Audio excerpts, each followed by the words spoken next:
This time on JJ Speed Shop, Barracuda runs with a big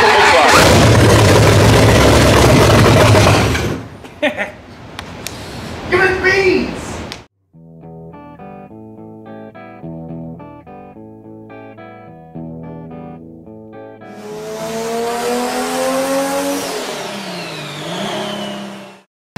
And we're back. We're back. So we're starting on the motor mount. We bought this Slant 6 to 440 conversion kit from Mancini Racing. It's actually a Schumacher, but Mancini sold it while Schumacher was out of business.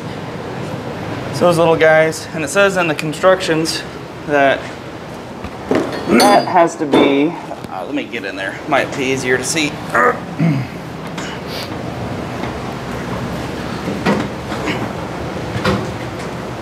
So the big oil pump right in the front will hit this motor mount. So it says to go 1/2 inch from the bottom and 1/4 inch over from the side. And then this measurement is 1 1/8 inches. So we just put a rule and then scribed a line. And then to make it pretty, you can radius the corners. We just use a fat drill bit. And then we're gonna use a little jigsaw and cut that out. Just connect the dots. Yeah. And then make them smooth. That way the corners are radiused, it doesn't crack out. Lasts a long time. And then if we feel real froggy, we might flip it over. We probably won't, just kidding. All right, we're gonna start cutting. Maybe. Well, we got a little rough cut in here. Yeah. That's not real pretty, but we'll make it pretty. It's not, but we'll dress it up and paint all this after we sandblast, or not sandblasted, after we pressure washed it. It took off a lot of the paint as well as the grease. So yeah, we're gonna repaint that too.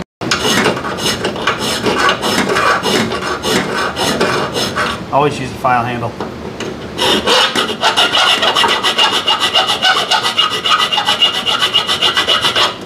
And then we'll get,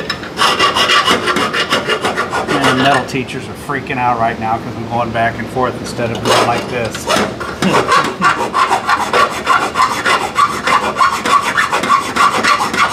They only work in one direction. That's true, but it's easier to just go back and forth. Sure is. Now we'll throw the belt sander on it and it won't tear the belt up completely, so yeah. So after we cleaned it up, that's what we're left with. We did paint this a little bit so it'll look a little nicer. But we kind of rounded out the edges. It ain't perfect, but it's good enough for what we needed to do. So the next step will be pulling out the seat, because we got to weld in this 4-speed hump. So we're going to pull out the seat, pull out all the carpet. We've got new carpet for it. It'll look pretty good.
Holy cow, check this out.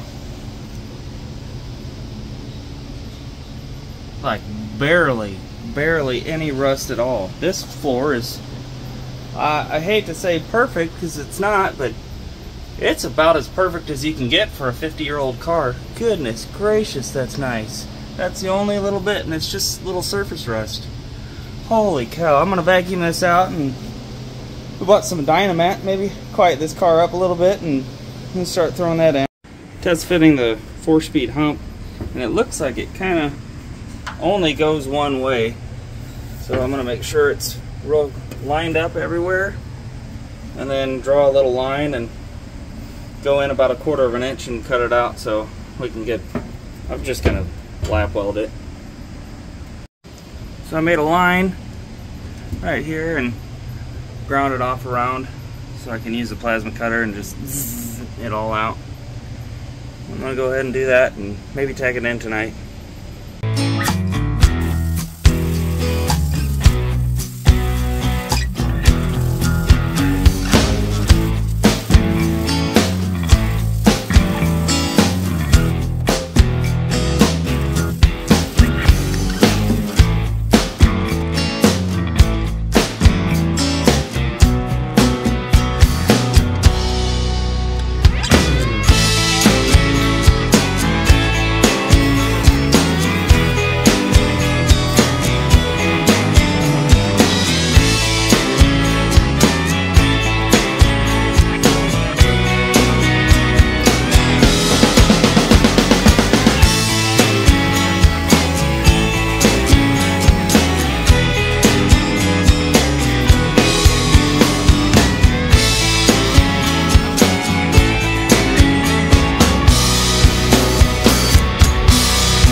Well, it's sitting in place. I've got 3 sheet metal screws.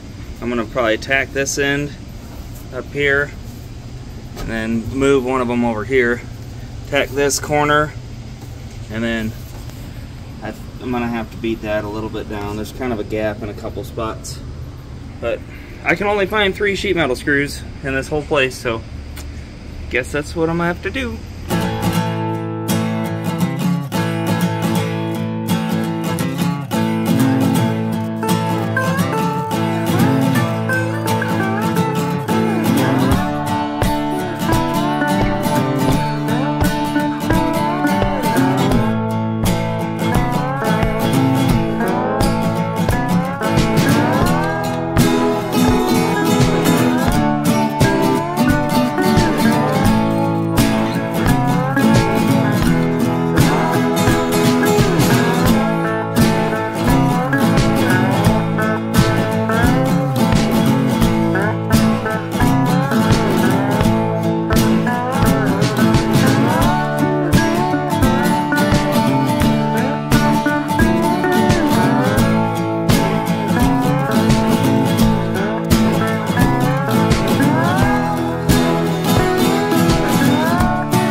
If you haven't noticed, I'm not the welder on this channel, so it is the definition of booger welded in place for now.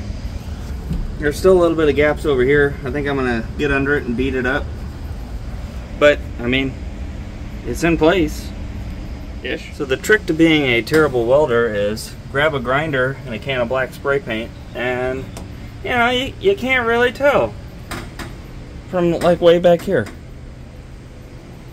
4-speed hump installed. Sorry about that, I started working and I just forgot to film. The other way to hide your terrible welds, hey mosquito, get off of here, is to seam seal it. And we had a little bit of rust over here, a little bit of rust over there. I put some rust dissolver on it last night and then kind of scraped it off, wiped it off, and sprayed over it, just some Krylon black paint.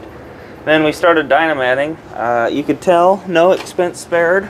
This is real Dynamat right here. Yep, real Dynamat. And then we also have some other Dynamat over here. That's real Dynamat too. It's like a thermal barrier. We're gonna put it up in the firewall and kind of down the trans tunnel, just to keep some of the heat and noise out. No, but seriously, this stuff from Amazon is supposed to work just as well. And I got this box and the thermal, which is like their knockoff dyno liner, for $100 for both of them. And one package of this stuff, 36 square feet, it's the same amount.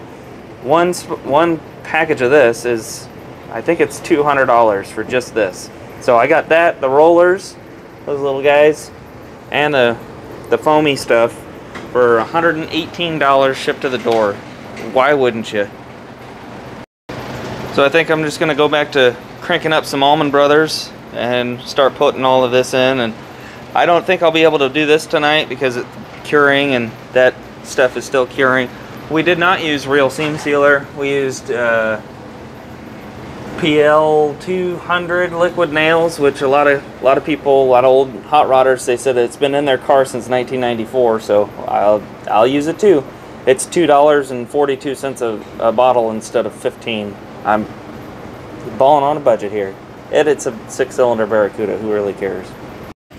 That's about as far as I'm going to be able to go tonight. This is still curing. It's still kind of sticky in a couple places.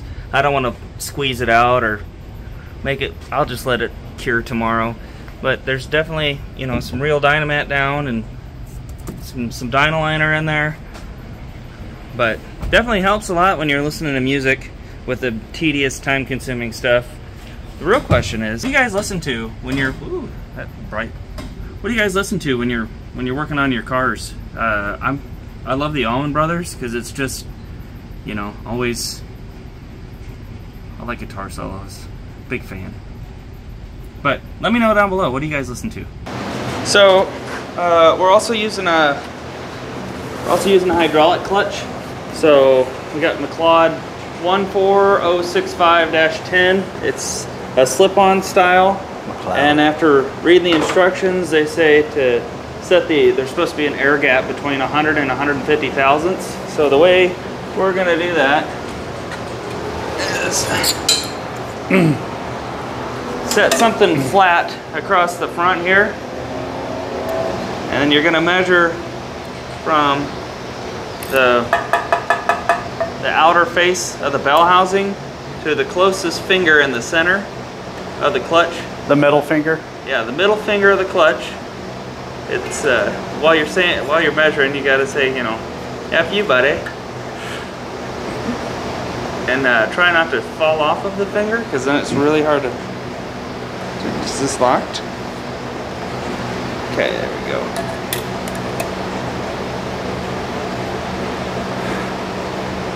Alright. And we got 3.80. Right? Yep. 3.8 thousandths. So what we would want is 3.65, because this is 50 thousandths, so you subtract that. So it's actually 3.750, 3 3/4. So if you subtract 100 to 150 thousandths from that, that would be 3.600 to 3.65. We already set this up. We're just going through the motions. And so over here,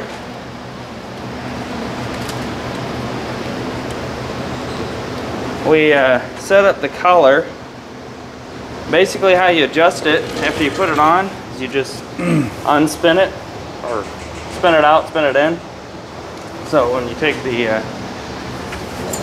flat surface on here, because the collar is threaded and goes inside of the throwout bearing, yeah, let you adjust it, right? Yep. Okay. And then you want to go to the face of the transmission, what actually bolts up to the bell housing.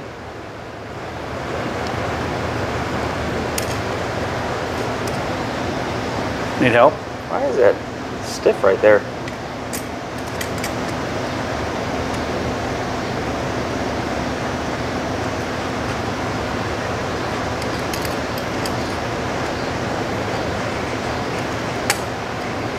There's a stiff spot like right there.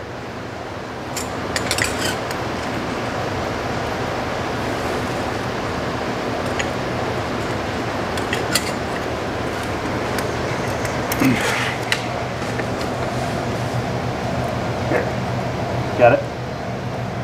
There we go. So We have 3.680 minus 50 would be 630. So that's right within that 600 to 650 thousandths. And then which gives you 100 to 150 thousandths air gap. Yeah. The fun part is you take this off and then feed it through the bell housing and then stab both at the same time, which is going to be really fun because it's tight.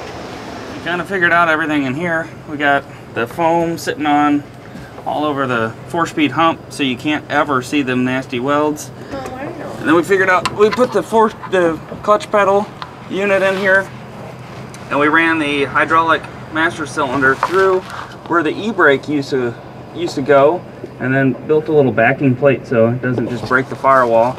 We used the factory Z-bar clutch rod and chopped off the end and tapped the inside, so that way we can just kind of reuse everything that we had. We don't really like buying stuff. Buying stuff's for suckers. And now, boop, Oh, it bumps. we have a clutch. And I'll show you where it's mounted on the firewall. The firewall. We really didn't like because it looks like a bus cable sitting like right here, and it looked kind of doofy anyway. So I'm gonna put the choke cable for that Holly sitting there instead. And that's about how it's sitting. You can tell we used a porta power and kind of pushed the firewall over a little bit so it kind of points more at the clutch pedal. It is currently the 6th of September and Holly Mopar starts the 15th, so we have math 9 days to get this car going. So we'll see how this goes.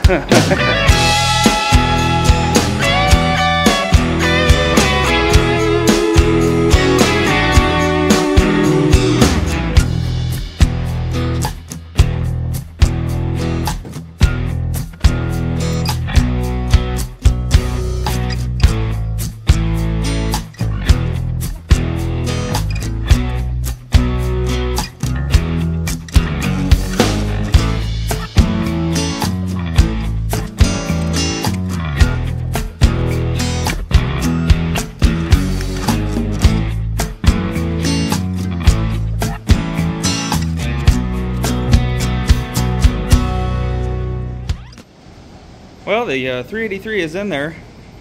Pardon my French, but it's a hot rod now. After about 14 times of pulling the engine in and out, in and out, and in and out, we realized you have to take the steering shaft out to get the headers in. But the headers are sitting in there. It's sitting a little cockeyed right now. It's pointed a little to that side, that way. So I'm gonna put it on the lift, jack it up. I got the cross member sitting in it. It's sitting on the mounts. It's not tightened down or anything, but they're sitting on the mounts. Gonna put it up on the lift, kind of get it to scooch over a little bit, put the transmission bolts in, and then tighten these up, lower it back down, put the plugs back in, put the distributor back on, alternator, all that stuff, and waiting on some starter bolts for that stupid Lakewood bell housing. But you know, it's going pretty well. All right, we're gonna fill the bowls, give her a little test fire. Is that a little cleaner? Yeah. Whatever you spill will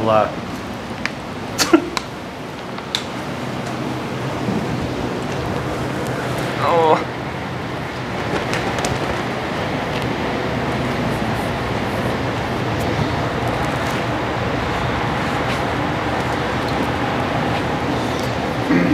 it's got a little bit. All right, give it a throttle, see if the squirters are doing their thing. Open that one.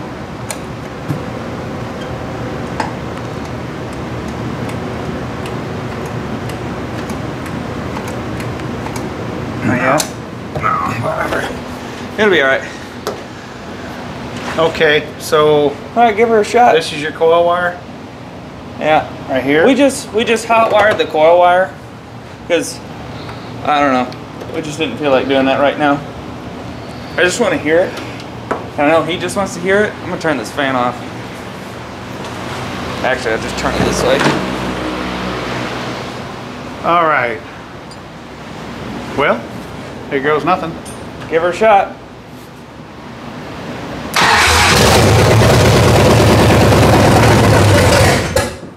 Well, it started. It's alive. Okay. Let's see if we can keep it running. Put a little more. All right, you ready? Yeah. Let's do it.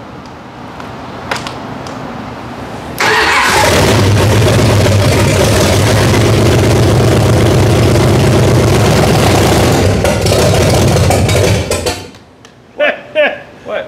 I thought it was going to backfire. Oh Yeah, it was stumbling like it was.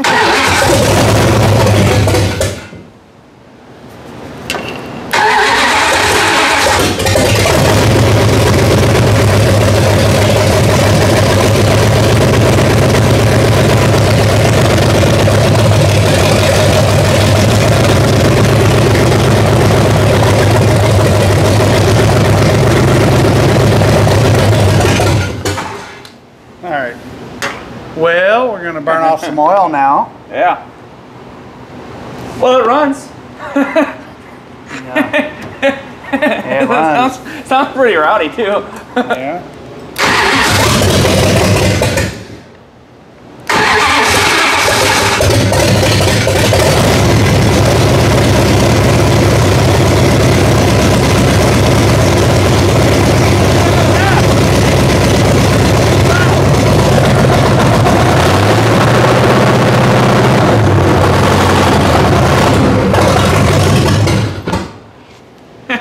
All right.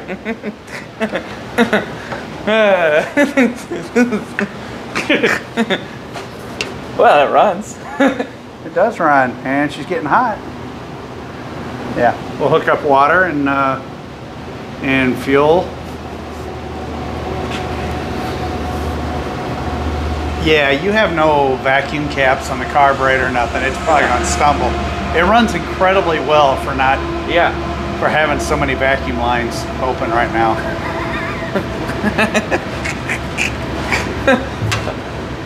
Well, I think that's it for this episode of JJ Speed Shop.